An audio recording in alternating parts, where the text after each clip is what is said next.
Channel पर स्वागत है। इस चैनल पर हम एनसीईआरटी बुक डिस्कस करते हैं। द डीप डाइव में आपको स्वागत है। आज हमारे पास जो सोर्स मटेरियल है वो प्रजनन स्वास्थ्य पर एक बायोलॉजी चैप्टर है। हाँ, और ये हमें एक बहुत ही दिलचस्प सफर पर ले जाता है। बिल्कुल।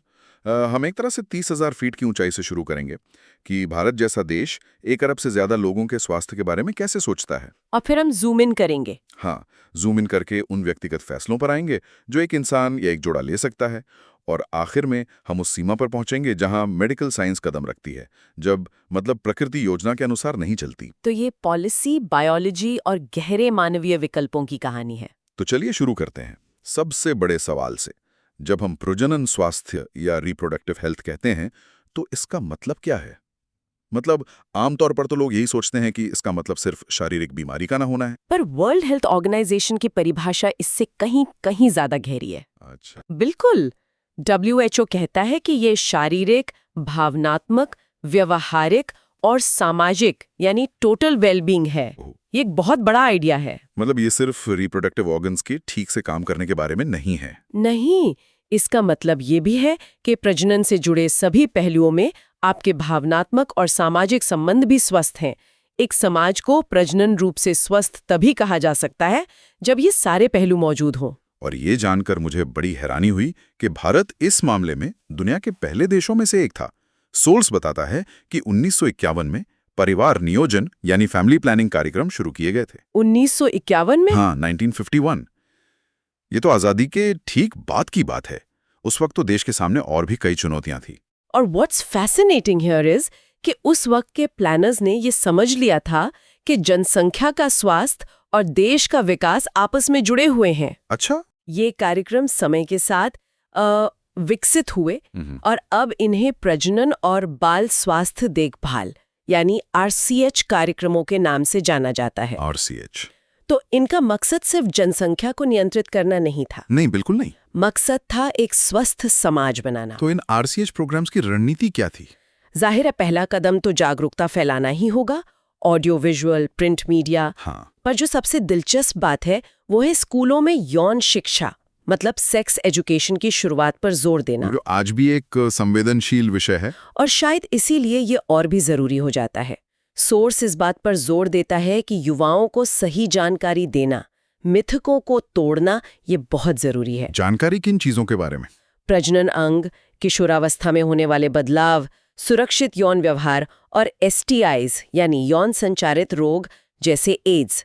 लक्ष्य साफ है कि युवा पीढ़ी एक स्वस्थ और जिम्मेदार जीवन जी सके। लेकिन सिर्फ जानकारी देना तो काफी नहीं होगा। नहीं, बिल्कुल नहीं। सोर्स ये भी कहता है कि इसके लिए एक मजबूत बुनियादी ढांचा चाहिए, मतलब डॉक्टर्स, नर्सेज, अस्पताल। हाँ, और जरूरी सामान, ताकि लोगों को गर्भवती, प्रसव, गर्भनिरोधक या बांझपन जैसी समस्याओं में सही मेडिकल मदद मिल सके। और यहीं पर शायद कानून की भूमिका भी आती है। बिल्कुल।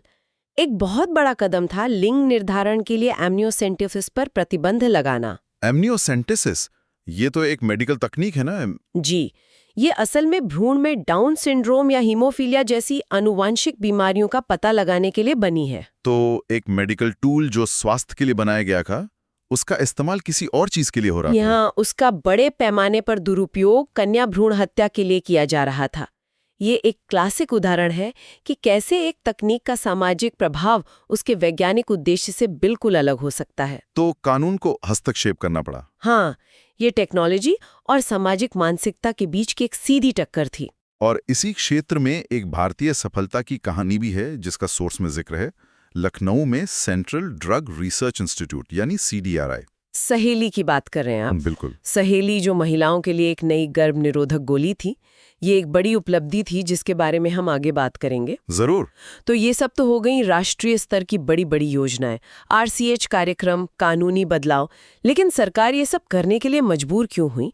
वो कौन सी आग थी जिसे बुझाने की कोशिश हो रही थी? और यहाँ सोर्स हमें कुछ ऐसे आंकड़े देता है जो दिमाग घुमा देते हैं। हाँ, ये आंकड़े वाकई चौंकाने वाले हैं। 1900 में दुनिया की आबादी करीब 2 अरब थी। 2000 तक ये 6 अरब हो गई। 3 गुना। और अब भारत को देखें।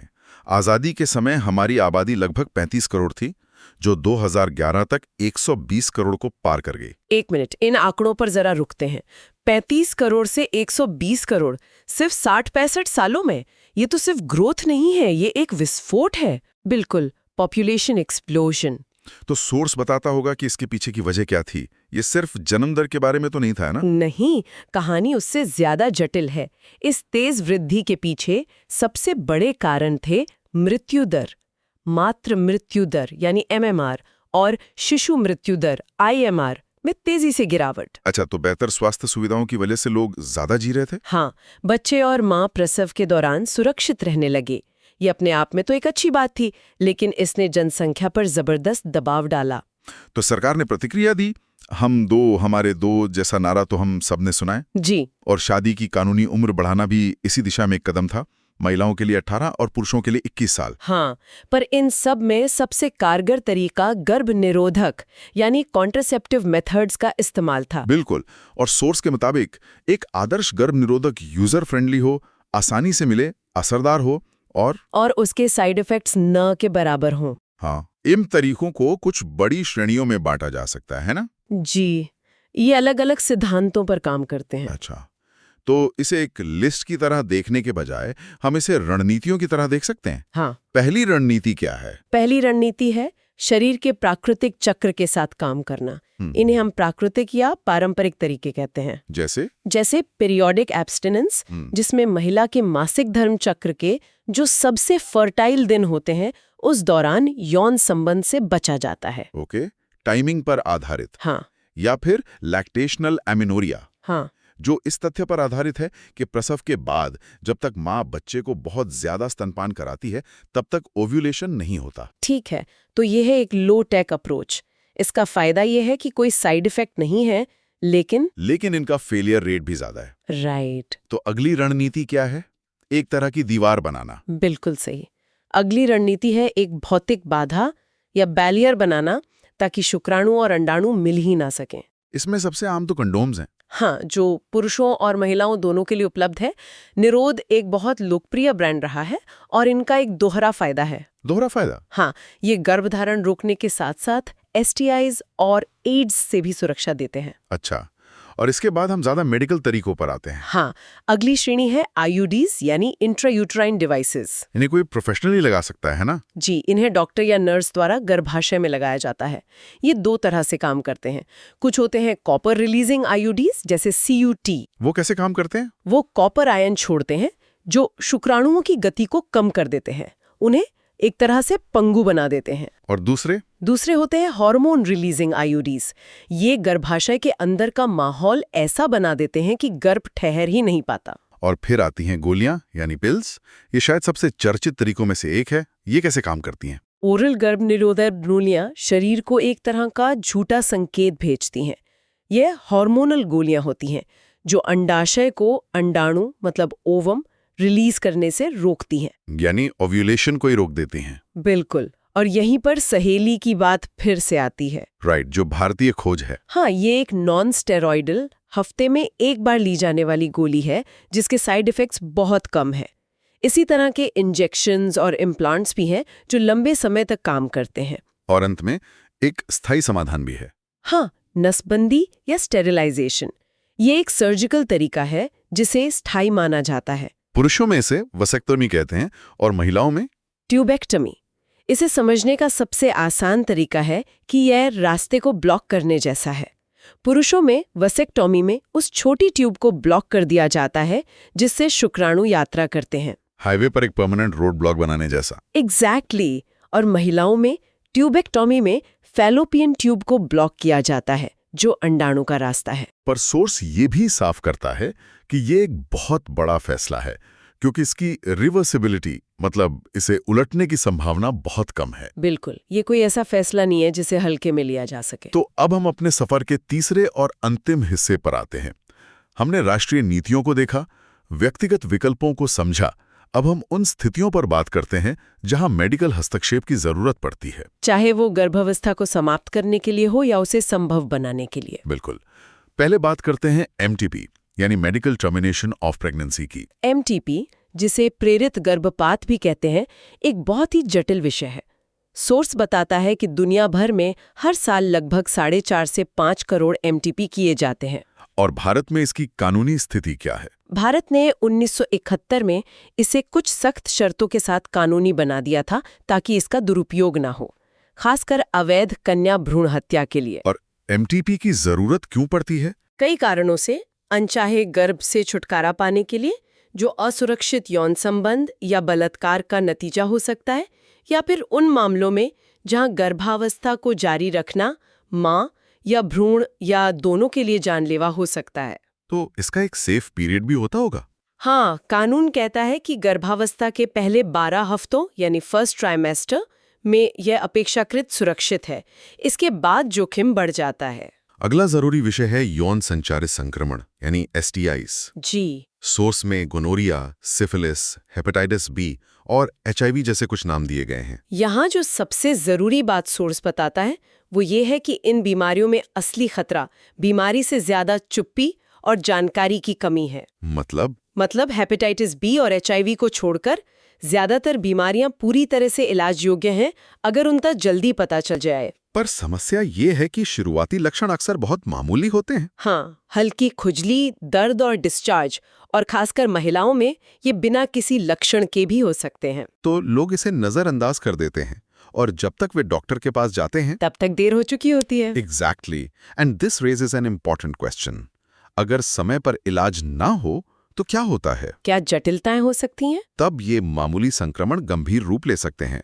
पेल्विक इन्फ्लेमेटरी डिजीज, जिसे PID कहते हैं, गर्भपात, बांझपन या यहाँ तक कि प्रजनन पथ का कैंसर भी हो सकता है। ये तो बहुत गंभीर परिणाम है। बिल्कुल, ये सिर्फ छोटी-मोटी असुविधाएं नहीं हैं, इनके जीवन बदलने वाले परिणाम हो सकते हैं। इसलिए रोकथाम ही सबसे अच्छा उपाय है। और रोकथाम के सिद्धांत भी बहुत सरल हैं। हाँ, अनजान साथियों से बचें, हमेशा कॉन्डोम का इस्तेमाल करें और शक होने पर तुरंत डॉक्टर से मिलें। और यही से हम बांझपन यानी इनफर्टिलिटी के विषय पर आते हैं। सोर्स से असुरक्षित यौन संबंधों के बावजूद बच्चे पैदा करने में असमर्थता के रूप में परिभाषित करता है। और ये एक बहुत ही संवेदनशील बात कहता है कि हमारे समाज में इसके लिए अक्सर महिला को दोषी ठहराया जाता है। हाँ, जबकि कई बार समस्या पुरुष साथी में होती है। यह एक बहुत महत्वपूर्ण बिंदु है। बांझपन एक मेडिकल स्थिति है, किसी की गलती नहीं। और सौभाग्य से अब विज्ञान के पास मदद करने के कई तरीके हैं। सोर्स में इन तकनीकों की एक पूरी लिस्ट है। IVF, ZIFT, gift, ICSI। ये तो पूरी अल्फाबेट सूप जैसा लगता है। हाँ, पर इन सब का असली मतलब क्या है? असल कहानी ये है कि विज्ञान अब उन जोड़ों को अविश्वसनीय उम्मीद दे सकता है जो स्वाभाविक रूप से गर्भधारण नहीं कर सकते।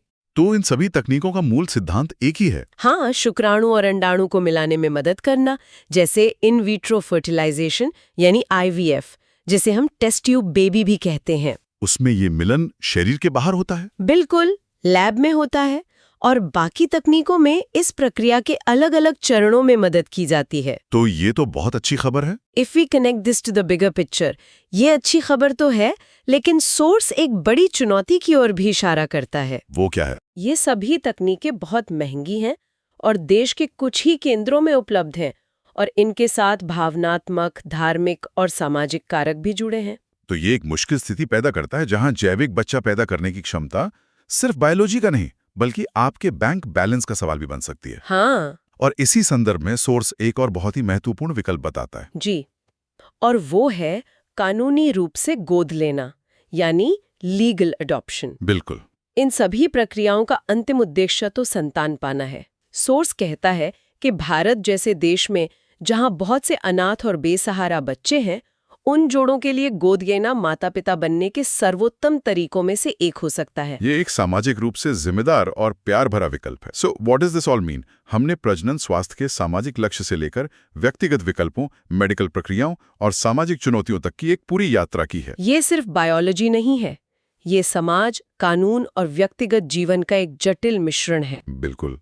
एक अंतिम विचार, जहां एक तरफ मेडिकल टेक्नोलॉजी हमें अविश्वसनीय समाधान देती है, वहीं यह सोर्स मटेरियल हमें यह भी याद दिलाता है कि जागरूकता, शिक्षा और सामाजिक जिम्मेदारी, जैसे गोद लेने पर विचार करना, हाँ, वो एक सच्चे प्रजनन रूप से स्वस्थ समाज के लिए उतने ही महत्वपूर्ण है। शायद उससे भी ज्यादा। ये हमें स्वास्थ्य को केवल एक चिकित्सीय समस्या के रूप में नहीं, बल्कि एक सामाजिक मूल्य के रूप में देखने की चुनौती देता है, जिसे पोषित करने की, नर्चर करने की जरूरत है। अगर आपको ये डिस्कस अच्छा लगा हो तो प्लीज परानीट चैनल को सब्सक्राइब करें नेक्स्ट लेक्चर के लिए। Thank you for watching. Hello students, आप